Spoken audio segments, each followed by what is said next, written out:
Now, data from several countries show rising cases of gender-based violence due to city lockdowns, which have placed victims and oppressors in close proximity. Now, the situation in Nigeria is not different. The United Nations documented more than 3,600 cases of rape alone during the COVID-19 lockdown in Nigeria.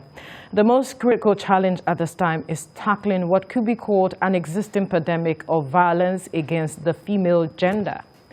Joining me in the studio is Ndidi Taiwo Ojo, lawyer, gender-based violence advocate and coordinator, Adodota Civil Society Gender-Based Violence Advocacy Group. Also here is Adeshola Afariogun, gender-based violence advocate. Thank you for joining us on TVC Breakfast this morning. Yes. Good morning. And I must say happy birthday to Thank you. Interesting to have you here on your birthday. I was expecting, like we were saying behind the scenes, that I'll see a cake here this morning saying this is part of the celebration, but it's fine. All right. I am interested and intrigued to see a man advocating the rights of women, seeing to the fact that you want to see that abuse against women is brought to the barest minimum. But before I come to you, let me begin with her. And it has to do with a lot has been done when it comes to advocacy, when it comes to against gender-based violence for women. And the question is, we still see the numbers rising, like we haven't scratched the surface. At all. And I'm wondering, what is the missing gap? What are we not connecting? What are we not doing right, such that the results we desire to see is not what we're getting? I think a lot has to do with our cultural and traditional values as a people. You know, our culture believes that correcting a woman is acceptable. A woman is treated like a child. If she is wronged, her husband can correct her. And then there are some customs that promote a woman not inheriting properties, and this is one of the reasons. Generally, it is our cultural practices. And then we also see the government's lack of willpower to fight gender-based violence to a standstill. Recently, we had a case of a journalist who beat up his wife and it went viral. Yes. That case wasn't a family issue. It was a crime. The VAPA Act has said it succinctly that domestic violence is a crime. And then we see a governor of a state who swore to uphold the Constitution and swore to uphold the laws of the country. We saw him adjudicating. So it wasn't in his place to do that. He wasn't in the right place to do that. He should have allowed the law to run its course. Yes, and that is, if someone like that had been prosecuted, that would have been a deterrence to a lot of people who wanted to do that or who are doing that. But seeing somebody who is so out in the open, being given a pat in his back and tell, oh, go and sin no more. That's one of the reasons why we see how rising cases of gender-based violence. Now, let me bring the conversation to you now. I wonder, Adeshola, because so much has been said from what statements she made, talking about our cultural practices, and you know our society is said to be a patriarchal society, and you know, talking about correcting, but we also understand that there's a place you can also correct in love. Now, it depends on how you want to correct, but you can correct in love. But talk to us holistically from your point of view, this issue of cultural practices. What you have seen, what you have had, and why you decided to continue to push for the rights of women, their voices heard, especially in cases of gender-based violence, and what you're trying to achieve. All right, thank you very much. I need to correct something, first of all. You know, most often when you hear about gender-based violence, everybody always think, oh, it's all about the women. But even the law, that's the Violence Against Persons Prohibition, VAP, Violence Against Persons Prohibition Law. It says violence against persons, not violence against women. You know, and that law further says that for the protection of men, women, children, the people living with disabilities and other vulnerable well, if persons. you are to measure what we see in society, a majority of the violence it's always against the women, and that is why the voice of the women is so loud when it comes to that. Probably you have not actually looked deeper. That's what I'm saying. I'm not saying it's not there. But the fact here is that the law is actually protecting everyone. Right. Not just the women alone. Because actually, as it happens to women, it happens to men. Yeah, even to children. Of course. Okay, we'll go there.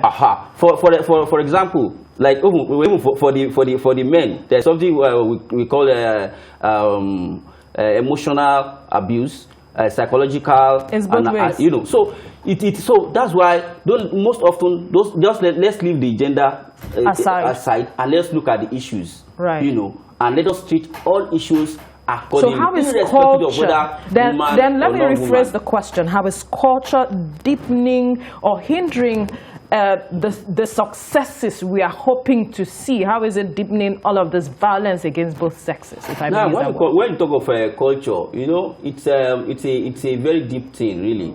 And looking at culture, it actually affects the women more when it comes to issue of culture. But now I'm glad that he came to that point. I'm glad that he came to that point. No, fine. You're saying that, wait now.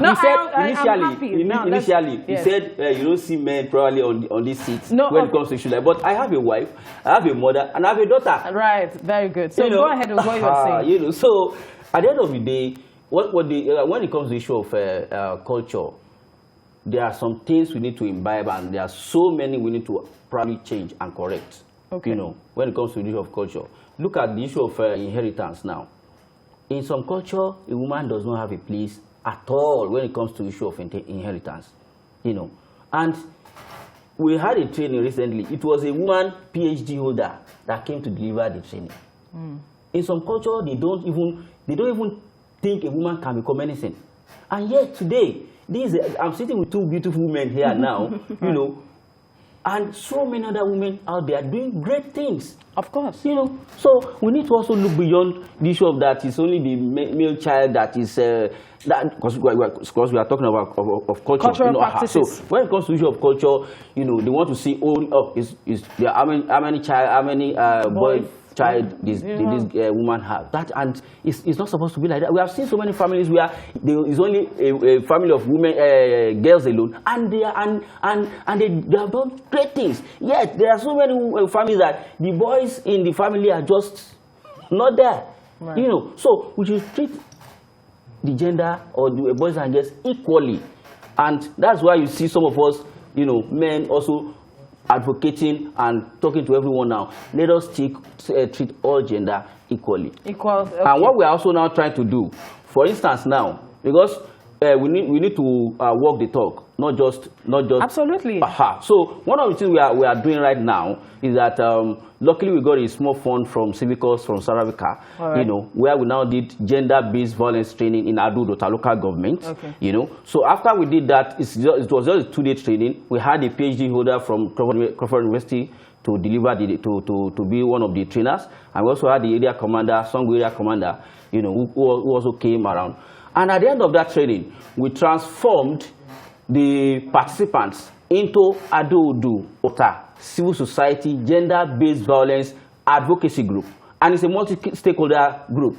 We have the Form 1, we have the CAN, the WOBICAN, the youth, the artisan. So it was a participation of both sexes, that's definitely, genders. Yes, because we need to move away from the point where you just to one. We are giving it just the face, the female face. We are all in it, but you know the challenge here is that most often you see a woman that will come to the police station to come and report, but the man will not come because of ego. Now that's the problem. So how are we supposed to know that this is what is happening to them? But aside that, let's quickly look at something. Now you mentioned that case that happened in Benue State, and at the end of the day, after it was resolved, by the governor, we saw that people were saying that the victim in question, they began to ask people to mind their business. Now, in such cases, because there were cases where people had to come out and start talking about how victims, you know, when they try to help them, they either return or say, leave my partner alone, will resolve this issue. How is that also, you know, hindering the process to justice? Because these are the key issues that also are not being talked about. Okay, when you have a victim, a survivor, I prefer to call them survivors okay, of domestic violence, and you don't put interventions in place, they will always go back to the abuser. It's a cycle, a vicious cycle. We have what in psychology we call the Stockholm Syndrome, where a survivor begins to love, in quotes, his abuser. This is the only thing she knows. This is the only thing he knows. And he, in a sick way, he or she looks forward to it. And we have incidences where some men will tell you that, oh, if I don't beat my partner, she wouldn't want to make love to me. She understands me. So these are these, there has to be interventions. We don't have social therapy groups instituted by government, although Lagos. But can the government do this alone? No, and that's why we are here, and that's why most of the fight against gender-based violence, apart from Lagos, Ekiti, and now Ogun State is joining the trade. We have not seen state governments who are out there fighting against these practices, against these issues. But we also have a situation whereby we have religious leaders, like that woman. I want to believe the pastor will tell her, or the imam will tell her, oh, marriage is for better, for worse. You don't leave your husband because of little issues like this. You have to cope. You have to bear it for the sake of your children.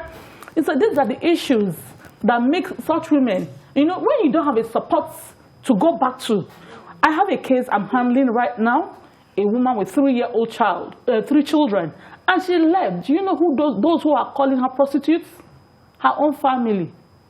So in situations like that, it's a complex situation. I just think, you know, for that instance, that's where the culture also comes in, and one of the challenges is a lack of information and education. So, and I want to believe that the more we are having programs like this, our own other grassroots activities, this, yeah. You know, people get to understand what gender-based violence is all about. I can bet you, there are so many things that are going out there that people are not even aware that is gender-based violence. For instance, now, people that are having house help, some people are not aware that having an house help that you're going to bring from somewhere constitutes part of. And when the child is a minor. Yes, yes. When it's a minor. And it's something that is happening so much. Yes, it is. You know. So there's so many issues that have to be looked into when we're talking about issues of gender-based violence. But at the end of the day, what more do you think that can be done to strengthen this fight against this the gender-based violence? Because we are wrapping up now. Okay. Basically, I think if the head is okay, the whole body will be okay, yes. So the fight has to come from the government, implementing these laws, making people answerable to the crimes they have committed. If every man or woman who is engaging in these crimes, they are being, picked, they are being prosecuted, and they are being, sent to prison, there will be a growth to serve as a deterrent. A deterrence to that. All right. So that's it. Your final one. Let me quickly add to that. You know, one of the major challenges is that people who are actually victims don't have a place to seek redress. Most of the time, when they go to the police station, like somebody that has been raped, when it goes to the police station, they add more to the trauma because they'll be pushing her from one table to the other. So, but then, there's something that's happening in Ogun State, which is the FSU, Family Support Unit, in Songo Police Station. That is a typical example of how to sort these things out, where victims can actually be treated with dignity and they don't have to pay. All right. We'll leave the conversation here now because of want of time, but we must thank you, Ndidi Taiwo Ojo, lawyer, gender-based violence advocate and coordinator, Ado Oduota Civil Society Gender-Based Violence Advocacy Group, as well as Adeshola Afariogun, a gender-based violence advocate as well. Thank you so much for coming. Thank you so much. Thank you. So once again, Tony, happy birthday.